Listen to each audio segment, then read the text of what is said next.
Welcome to இன்ஃபோகேம் நண்பா. நம்ம இந்த வீடியோவில் எதை பற்றி பார்க்க போகிறோம்னா, lateral entry PR BTech admission 2025க்கு நீங்கள் அப்ளை பண்ணணும்னா என்னென்ன டாக்குமெண்ட்ஸ்லாம் தேவைப்படும் அப்படிங்கிறத பற்றி தான் இந்த வீடியோவில் டீட்டெயிலாக பார்க்க போகிறோம். ஸோ ஒவ்வொரு டாக்குமெண்ட் பற்றியும் நான் அந்த வீடியோவில் தெளிவாக எக்ஸ்பிளைன் பண்ணியிருப்பேன். ஸோ ஸ்கிப் பண்ணாமல் பாருங்கள். ஸோ அதுக்கு முன்னாடி நீங்கள் இப்போ தான் என் சேனலுக்கு ஃபஸ்ட் டைம் வரீங்கன்னா மறக்காமல் சப்ஸ்கிரைப் பண்ணிடுங்க.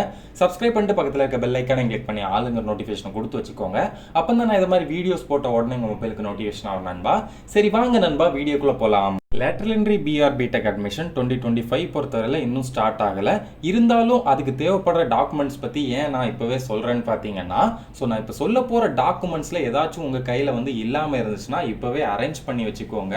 ஸோ நீங்கள் இந்த அட்மிஷன் டைமில் ஸ்ட்ரகிள் ஆகக்கூடாது அப்படிங்கிறதுக்காக தான் நான் அந்த வீடியோ கொஞ்சம் சீக்கிரமாகவே போட்டிருக்கேன். ஸோ நான் இப்போ சொல்ல போகிற டாக்குமெண்ட்ஸ் எல்லாமே கண்டிப்பாக உங்கள் கையில் இருந்தே ஆகணும். ஸோ ஃபஸ்ட்டு டாக்குமெண்ட் என்னன்னு பார்த்தீங்கன்னா 10th மார்க் ஷீட் தான். 10th மார்க் ஷீட் பொறுத்தவரையில் கண்டிப்பாக எல்லாருமே அப்லோட் பண்ணியே ஆகணும். ஸோ ரொம்பவே இம்பார்ட்டண்டான டாக்குமெண்ட்டில் ஒன்று இந்த 10th மார்க் ஷீட். அடுத்து எது இம்பார்ட்டன்ட்னு பார்த்தீங்கன்னா கம்யூனிட்டி சர்டிஃபிகேட் தான். ஸோ இந்த கம்யூனிட்டி சர்டிஃபிகேட்டும் கண்டிப்பாக நீங்கள் எல்லாருமே அப்லோட் பண்ணியே ஆகணும். இந்த லிஸ்ட்டில் அடுத்து என்ன டாக்குமெண்ட் இருக்குதுன்னு பார்த்தீங்கன்னா கன்சாலிடேட்டட் மார்க் ஷீட். இந்த கன்சாலிடேட்டட் மார்க் ஷீட் பொறுத்தவரையில் எல்லாருமே கண்டிப்பாக வைக்கணுமான்னு கேட்டிங்கன்னா கண்டிப்பாக கிடையாது. ஸோ அவங்களே ஒரு ஆப்ஷன் கொடுத்துருப்பாங்க, கன்சாலிடேட்டட் மார்க் ஷீட் இருக்கா இல்லையா அப்படின்னு ஒரு ஆப்ஷன் கொடுத்துருப்பாங்க. அதில் எஸ்ன்னு கொடுத்தீங்கன்னா கன்சாலிடேட்டட் மார்க் ஷீட் மட்டும் வச்சாலே போதும். அப்படி இல்லை நோன்னு கொடுத்தீங்கன்னா ஒவ்வொரு செமஸ்டருக்கும் தனித்தனியாக மார்க் ஷீட் இருக்கும். ஸோ அது அப்லோட் பண்ணுறதுக்கான லொக்கேஷன் எனேபிள் ஆகிரும். ஸோ ஒவ்வொரு செமஸ்டருக்கான தனித்தனி மார்க் ஷீட்டையும் நீங்கள் அப்லோட் பண்ணுற மாதிரி வரும். இந்த கன்சாலிடேட்டட் மார்க் ஷீட் யாருக்கெல்லாம் இருக்குதோ அவங்க எல்லாருமே எஸ்ன்னு கொடுத்துட்டு அந்த கன்சாலிடேட்டட் மார்க் ஷீட் வச்சாலே போதும்.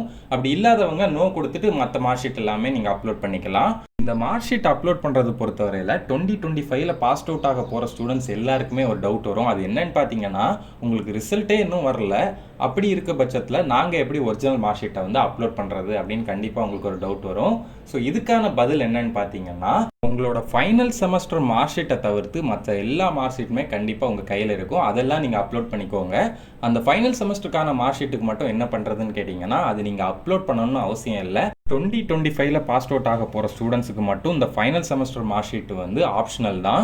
அப்புறம் இன்னொரு டவுட் வரலாம், ஒருவேளை எங்கள் கையில் ஒரிஜினல் மார்க் ஷீட் இல்லைனா நாங்கள் என்ன பண்ணுறது? அதாவது எக்ஸாம்பிளுக்கு இப்போ நீங்கள் ஃபைனல் செமஸ்டருக்கு முந்தின செமஸ்டருக்கு இன்னும் ஒரிஜினல் மார்க் ஷீட் வரலன்னா என்ன பண்ணுறதுன்னு கேட்டிங்கன்னா, ஆல்ரெடி உங்களுக்கு ஆன்லைனில் ஒரு ரிசல்ட் வந்திருக்கும்.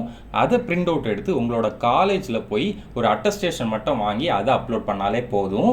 அடுத்து இந்த லிஸ்ட்டில் எந்த டாக்குமெண்ட் இருக்குன்னு பார்த்தீங்கன்னா ப்ரொவிஷனல் இல்லைனா டிகிரி சர்டிஃபிகேட். இது யாருக்கெல்லாம் கம்பல்சரியாக வச்சே ஆகும்னு பார்த்தீங்கன்னா 2024 வரைக்கும் பாஸ் அவுட் ஆன ஸ்டூடெண்ட்ஸ் எல்லாருமே நீங்கள் கம்பல்சரியாக அந்த டாக்குமெண்ட் அப்லோட் பண்ணியே ஆகணும். 2025ல் பாஸ் அவுட் ஆக போகிற ஸ்டூடெண்ட்டுக்கு மட்டும் இது ஆப்ஷனல் தான். ஸோ எதனாலன்னு பார்த்தீங்கன்னா அவங்களுக்கு இந்த சர்டிஃபிகேட் கொஞ்சம் லேட்டாக தான் கிடைக்கும். சில காலேஜஸில் டிகிரி சர்டிஃபிகேட் கொடுத்துருவாங்க. அப்படி கொடுத்துட்டாங்கன்னா நீங்கள் அப்லோட் பண்ணிக்கலாம். அப்படி உங்ககிட்ட இந்த ப்ரொவிஷனல் இல்லைனா டிகிரி சர்டிஃபிகேட் இல்லைனா நீங்கள் உங்களோட காலேஜில் போய் ஒரு போனோஃபைட் சர்டிஃபிகேட் மட்டும் வாங்கி அதை அப்லோட் பண்ணிக்கோங்க. ஸோ அடுத்து பார்த்தீங்கன்னா இந்த லிஸ்ட்டில் ட்ரான்ஸ்ஃபர் சர்டிஃபிகேட் தான் இருக்குது, அதாவது டிசி. இந்த டிசி பொறுத்தவரையில் கண்டிப்பாக எல்லாருமே அப்லோட் பண்ணியே ஆகணும். ஸோ ஒருவேளை 2025ல் பாஸ் அவுட் ஆக போகிற ஸ்டூடெண்ட்ஸுக்கு மட்டும் டிசி கிடைக்க கொஞ்சம் லேட் ஆச்சுன்னா நீங்கள் போனோஃபைட் சர்டிஃபிகேட்டை வாங்கி அப்லோட் பண்ணிக்கலாம். பட் நீங்கள் காலேஜில் ஜாயின் பண்ண போகும்போது கண்டிப்பாக உங்கள் கையில் ஒரிஜினல் டிசி இருந்தே ஆகணும். எல்லா காலேஜஸ்லையுமே கண்டிப்பாக எல்லாருக்குமே கொடுத்துருவாங்க. ஸோ இந்த டிசி பொறுத்தவரையில் ஒரு இம்பார்ட்டன்ட் டாக்குமெண்ட், கண்டிப்பாக எல்லாருமே அப்லோட் பண்ணியே ஆகணும். 2025ல் பாஸ் அவுட் ஆக போகிற ஸ்டூடெண்ட்ஸ் மட்டும் இப்போதைக்கு போனோஃபைட் சர்டிஃபிகேட் அப்லோட் பண்ணிக்கலாம். ஆனால் காலேஜில் ஜாயின் பண்ண போகும்போது கண்டிப்பாக நீங்கள் டிசி கொண்டு போயே ஆகணும். அடுத்து இந்த லிஸ்ட்டில் எந்த டாக்குமெண்ட் இருக்குன்னு பார்த்தீங்கன்னா நேட்டிவிட்டி சர்டிஃபிகேட் தான். ஸோ நேட்டிவிட்டி சர்டிஃபிகேட் பொறுத்தவரையில் யாரெல்லாம் கம்பல்சரியாக வைக்கணும்னு பார்த்தீங்கன்னா, அதர் ஸ்டேட் ஸ்டூடெண்ட்ஸாக இருந்தால் நீங்கள் எல்லாருமே கண்டிப்பாக நேட்டிவிட்டி சர்டிஃபிகேட் வச்சே ஆகணும். நீங்கள் தமிழ்நாட்டில் தான் இருக்கீங்க, உங்களோட present address and communication address எல்லாமே தமிழ்நாட்டுக்குள்ளே தான் இருக்குது, நீங்கள் படித்தது எல்லாமே தமிழ்நாட்டுக்குள்ளே மட்டும்தான் அப்படிங்கிற பட்சத்தில் இந்த நேட்டிவிட்டி சர்டிஃபிகேட் உங்களுக்கு அவசியம் கிடையாது, நீங்கள் அப்லோட் பண்ணணும்னு அவசியம் கிடையாது.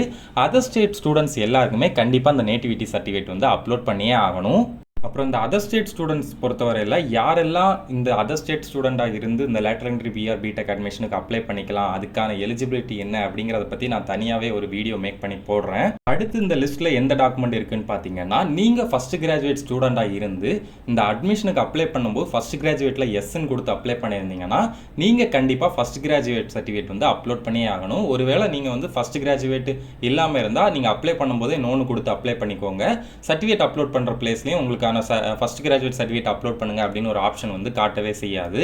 சேம் அதே போல் நீங்கள் வந்து ஸ்பெஷல் ரிசர்வேஷன் கேட்டகரிக்கு கீழே வரீங்க அப்படிங்கிற பட்சத்தில் அதுக்கான டாக்குமெண்ட்டையும் நீங்கள் வந்து கண்டிப்பாக அப்லோட் பண்ணி ஆகணும். ஒருவேளை அப்லோட் பண்ணாமல் விட்டீங்கன்னா நீங்கள் வந்து ஜென்ரல் கேட்டகரிக்குள்ளே வந்துடுவீங்க, ஸ்பெஷல் ரிசர்வேஷனில் நீங்கள் வரமாட்டீங்க. ஸோ இந்த lateral entry PRP tech admission 2025க்கு எந்த மாதிரிப்பட்ட டாக்குமெண்ட்ஸ்லாம் கண்டிப்பாக தேவைப்படும், எந்த டாக்குமெண்ட்ஸ்லாம் ஆப்ஷனலாக இருக்குது, அது யார் யாருக்கெல்லாம் ஆப்ஷனலாக இருக்கும் அப்படிங்கிற ஐடியாலாம் கண்டிப்பாக உங்களுக்கு கிடச்சிருக்கும்னு நம்புகிறேன். ஸோ இது மாதிரி இன்னும் நிறைய இன்ஃபர்மேஷன் இந்த lateral entry PRP tech admission 2025 பற்றி தெரிஞ்சுக்கணும்னா மறக்காமல் நம்ம இன்ஃபோ கேம் சேனலை சப்ஸ்கிரைப் பண்ணி பக்கத்தில் இருக்க பெல் ஐக்கானை கிளிக் பண்ணி ஆளுங்கிற நோட்டிஃபிகேஷனை கொடுத்து வச்சுக்கோங்க. அப்போ தான் நான் இது மாதிரி வீடியோஸ் போட்ட உடனே உங்கள் மொபைலுக்கு நோட்டிஃபிகேஷன் ஆனன்பா. மேலும் இது மாதிரி யூஸ்ஃபுல்லான வீடியோஸ்க்கு மறக்காமல் நம்ம இன்ஃபோ கேம் சேனலை லைக் பண்ணுங்கள், ஷேர் பண்ணுங்கள், சப்ஸ்கிரைப் பண்ணுங்க. இந்த வீடியோ உங்க ஃப்ரெண்ட்ஸ் அப்புறம் ஃபேமிலி எல்லாருக்குமே ஷேர் பண்ணுங்க நண்பா. தேங்க்யூ.